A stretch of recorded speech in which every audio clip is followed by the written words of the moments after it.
So hello, what's up mga ka-J-Vlog? Welcome ulit sa panibagong video, and for today's video, ayan, i-game test natin itong isang bagong smartphone ni Samsung, which is a Samsung Galaxy LTE. So tara, check natin.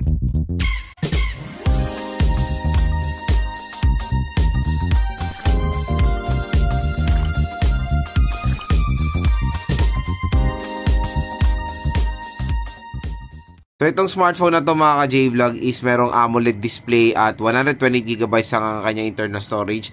So ito lang yung games na na-install natin, ML, Honor of Kings, Genshin at COD.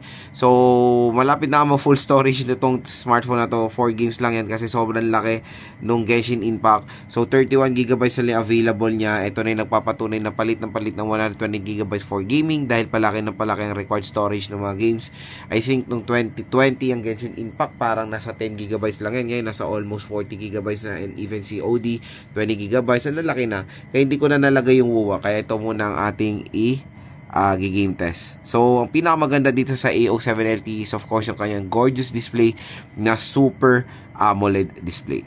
So first lalaruin natin is Mobile Legends. So set natin yung settings nya. Map quality ultra, effects quality high, resolution HD, nako ng outline at shadow. I always give 100%. It's in my blood.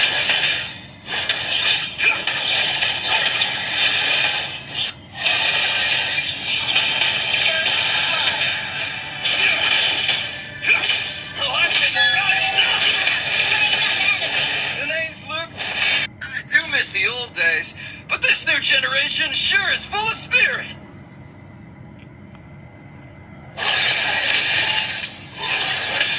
Give me a real fight. Bring it on.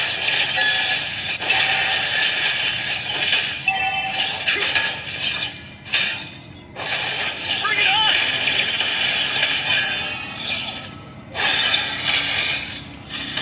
Show some effort.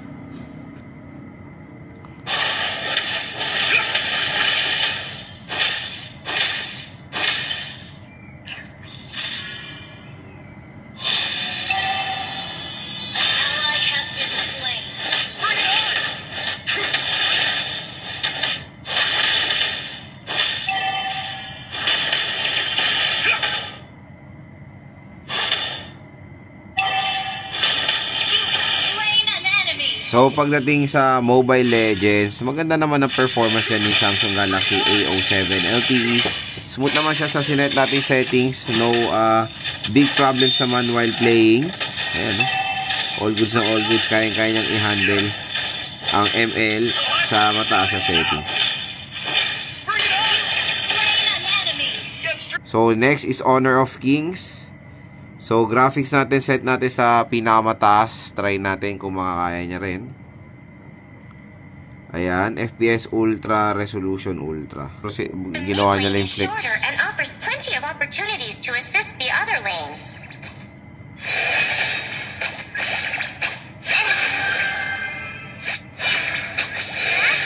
Head into the jungle and farm some extra resources while waiting for the next minion wave. Enemy has been slain.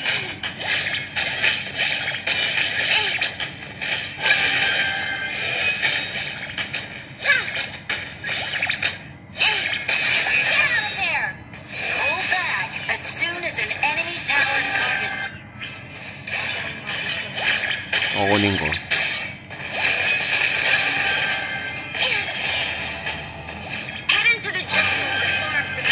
So pagdating sa Honor of Kings, ayan, playable naman siya sa mataas sa settings.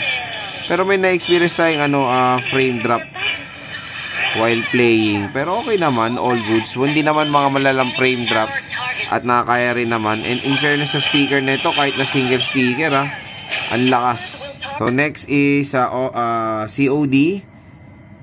So, set natin yung settings sa graphics medium at frame rate high.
So pagdating sa COD Battle Royale, as you can see, playable naman siya dito sa Samsung Galaxy A17 LTE. Nakakalaro naman tayo na mabuti dito.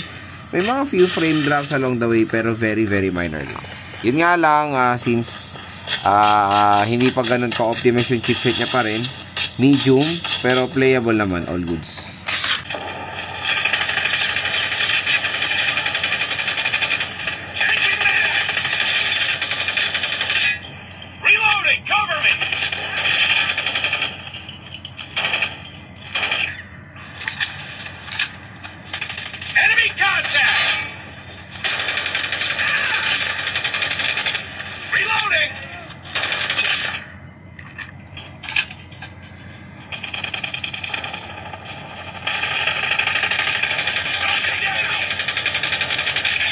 Pagdating sa COD, multiplayer, yan. Meron mga few frame drops pa rin, pero nakakalaro naman tayo kahit papaano. Dito sa Samsung Galaxy, playable din naman siya. So, next is Genshin Impact. So, set natin yung settings niya muna.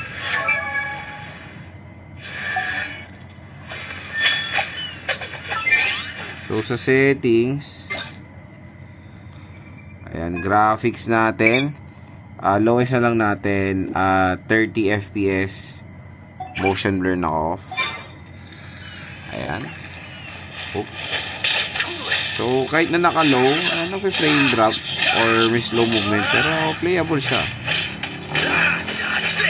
Ito na mas better i-suggest na i-set na setting sa Genshin. Lalo na sa mga ganitong price na smartphone or sa mga chipset, mas sinasuggest na talaga natin i-lowest para mas playable siya. As you can see naman, pero yun nga, meron tayong mga ayun ko sa graphics, medyo may pagka-pixelated, pero the important thing, nakakalaro naman tayo kahit paano. Yan, may mga frame drops, may mga parang tumatalon-talon,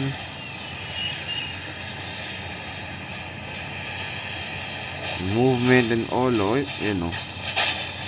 So, kumbaga, in short, hindi siya smooth, pero nakakalaro naman tayo. Ayan o, nakakabattle naman tayo na mabuti. Hindi yung yung mga sobrang lalang frame drop. Pero kasi yung mga malalang frame drop talaga, hindi ka na makakalaro eh. Pero dito, nakakalaro ka pa rin naman kahit paano. So, yan mga ka-J-Vlog, when it comes sa Genshin Impact, playable naman siya, pero sinasuggest natin lowest settings na lang. So yun mga ka-J-Vlog, ang ating game test dito sa Samsung Galaxy A07 LTE. So ang pinaka the best dito sa smartphone na to is yung kanyang display talaga. Sobrang solid. Super AMOLED display, napakalaking tulong yan while playing dito sa smartphone na to. Sobrang nagpa-pop yung color niya, very vibrant, very detailed yung graphics natin habang naglalaro. At yun nga, so 120GB siya. And 120GB yan, pag naglalaro kayo, yan na talaga minimum at minsan kulang na lang, especially pag in-install nyo yung heavy games. So ito, I think yung guys ito sa 30 plus na, kaya ang bilis mapunuin. Even the COD, ang laki na ng storage niya. Pero so far, when it comes sa gaming performance niya, na-handle niya naman lahat ng tinest natin. Pero sa Genshin tsaka sa COD, may mga frame drops tayo from time to time. At hindi siya smooth, pero playable naman siya. Genshin lang yung ganon. Dito sa tatlong to, okay naman at makakalaro kayo mabuti. Pero sa COD, hindi nga naka-optimize yung graphics dahil hanggang medium lang siya. So kung i-rate ko yung gaming performance, especially for its price sa 8,000 pesos, ang dami mga smartphone na mas better ang gaming performance compared sa A07 LTE. So itong smartphone na to ay hindi po naka-design specific for gamers. So for all-rounder na consumers, itong si A07 LTE. Pinaka-the best dito na ma-enjoy nyo habang naglalaro is yung overall display, super AMOLED. And in fairness sa speaker neto, kahit na single speaker siya, napakalakas nung kanyang speaker. So kung i-rate ko kanyang gaming performance, one of lowest and ang highest, ang score ko dito mga J-Vlog, nasa 7. So kung interested kayo sa A07 LTE, napakamura lang nito sa online. I-click nyo lang dito yung view products. Dito sa ating view products, mura at bagsak presyo lang itong Samsung Galaxy A07 LTE.